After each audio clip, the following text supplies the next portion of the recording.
Salam dostlar, welcome to English with Erkin YouTube channel. I'm Erkin. Ana tili Uyg'ur tili bo'lgan qarindoshlarning ingliz tili saviyasini yaxshilash va o'stirish maqsadida bu kanal qurildi. Agar ingliz tilini o'zgacha va yangicha usulda o'rganmoqchi bo'lsangiz, diqqatingiz davomli videoda bo'lsin.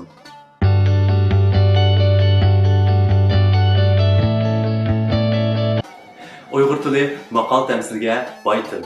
Mayli qaysi tilda so'zlang, agar shu tilda maqol tamsil, idiom yoki hikmatli so'zlarni ishlasangiz, tilingizning jalb qilish kuchini va ifodalash kuchini oshiradi.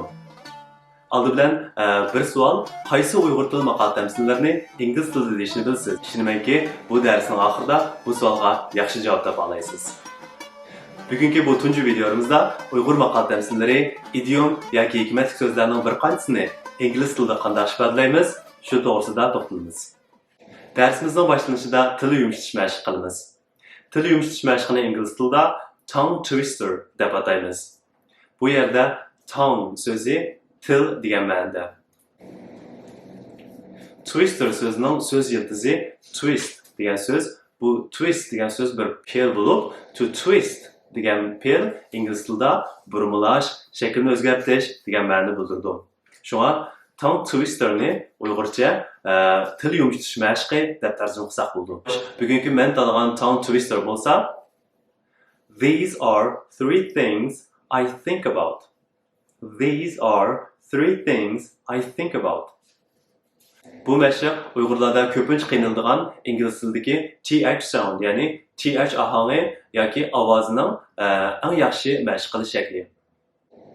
TH soundning ingliz tilida ikki xil talaffuz shakli bor. Ya'ni va birinchi xil talaffuzda tilingiz ikki yurish tishning o'tirg'i joylashidi va yengil pulaysiz. Ya'ni masalan, eng chiroyli so'zlarning biri bo'lgan rahmat sizga so'zi. Thank you. Thank you. 3. Thing. Three things. Think. İkinci xil talaffuzda tilingiz yanında ikki yurishning o'tirg'i joylashidi. Bu qitim puylashda sal titrash hosil qilasiz. Ya'ni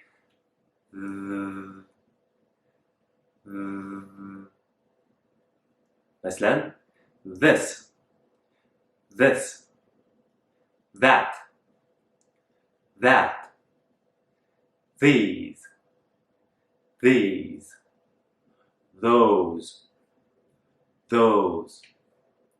Agar bu ikki xil talaffuzni to'g'ri qilmaganligingizni bilmoqchi bo'lsangiz, olqiningizni galning ustiga qo'yib, ovoz chiqarsangiz farqini bilalaysiz. Ya'ni birinchi xil talaffuzda galda hech qanday bir titrash bo'lmaydi. Masalan,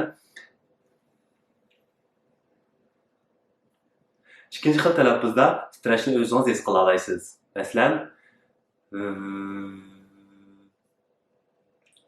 xo'sh, endi bu jumlaga qarab boqaylik. These are three things I think about. Agar bu jumlani so'zma-so'z tarjima qilsak, mana bu men o'ylagan 3 ish degandek ma'noda ma'nosining ancha ahamiyati yo'q. Ammo bu jumla talaffuz mashqida bizga intayin cho'ng yordamda bo'ladi. Now please repeat after me. These are three things I think about. These are three things I think about. Very good. Bu jumlani intayin tez deyishingizning o'rni yo'q. Faqat to'g'ri talaffuz qilsangiz kifoya. Xo'sh, tuanda darsimizning asosiy mazmunini boshlaymiz.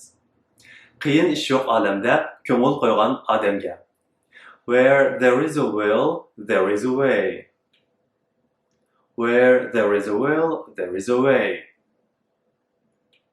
Tuanda so'zma-so'z ko'rib boqaylik. Where qayar yoki ma'lum bir joy degan ma'no bildiradi. Masalan, where should I go? Qayerga boray? Will. Bu sözning ingliz tilida ma'nosi va ishlatilish o'rni bir qancha xil. Ammo bugun vaqt munosabati bilan mushu jumladagi ma'nosida to'xtalamiz. Bu jumladagi ma'nosi bo'lsa iroda, ya'ni so in this sentence will means determination to do or achieve what you want. Ya'ni ma'lum qilmoqchi bo'lgan ishqa yoki yetmoqchi bo'lgan nishonga bo'lgan irodangizni bildirdi. Keyingi so'z way. Bu so'zning ma'nosi Uyg'ur tilidagi yo'l so'z bilan o'xshash. Endi bu jumladagi jumla shakli bo'lsa there is. Ma'lum bir joyda, ma'lum bir ish shayning borlig'ini bildiradigan birlik jumla shakli. Birlikda qaytlaymiz. Where there is a will, there is a way.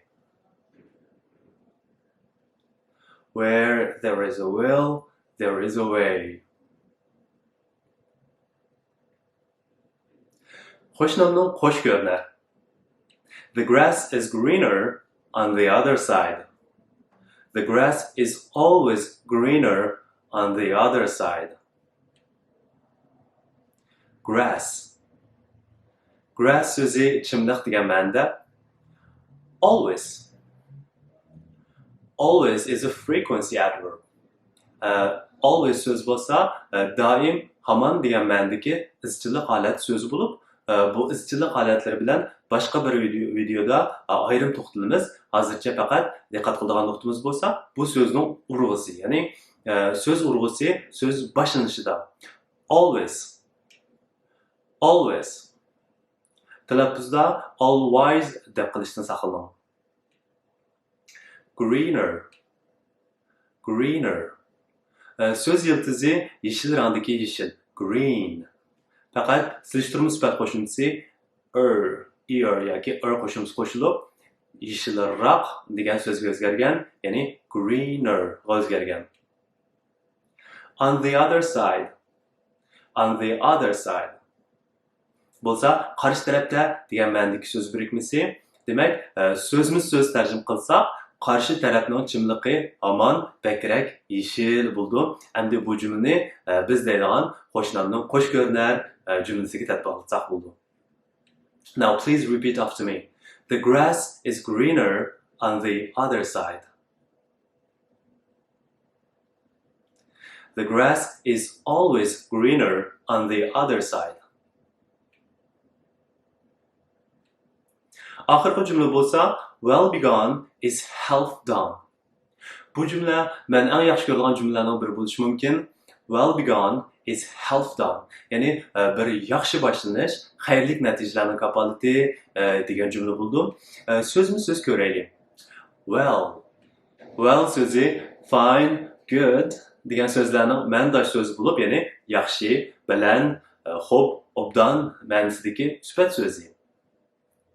Begun so'zi begin, ya'ni boshlanish ma'nosidagi fe'lning sifatdosh fe'l shakli. Bu sifatdosh fe'l degan qanday gap bo'lib ketdi deb o'ylab beshingizni og'ritmang. Bu to'g'risida keyincha ayrim paralashimiz. Faqat bu yerda begun degan so'zning begin degan so'zning yana bir xil shakli ekan, boshlanish degan ma'noda ekan degan ma'nosini tushunib olsangiz kifoya.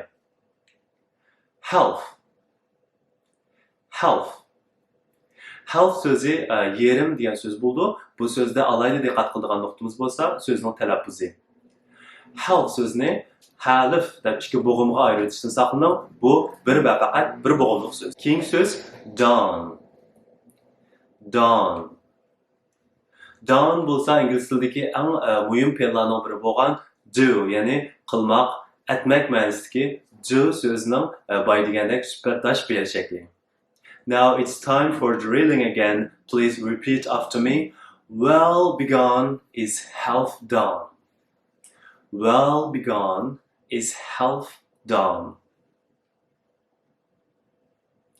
Bugungi darsimizning mazmuni mushagicha bo'ldi. Agar texnik ko'p, mo'l mazmunli videolarni ko'rmoqchi bo'lsangiz, ekran ustidagi logoni bosib qo'yish yoki ostidagi qizil rangli subscribe button, ya'ni mushtariy bo'lish knopkasini bosib, mushtariy bo'lsangiz bo'ldi.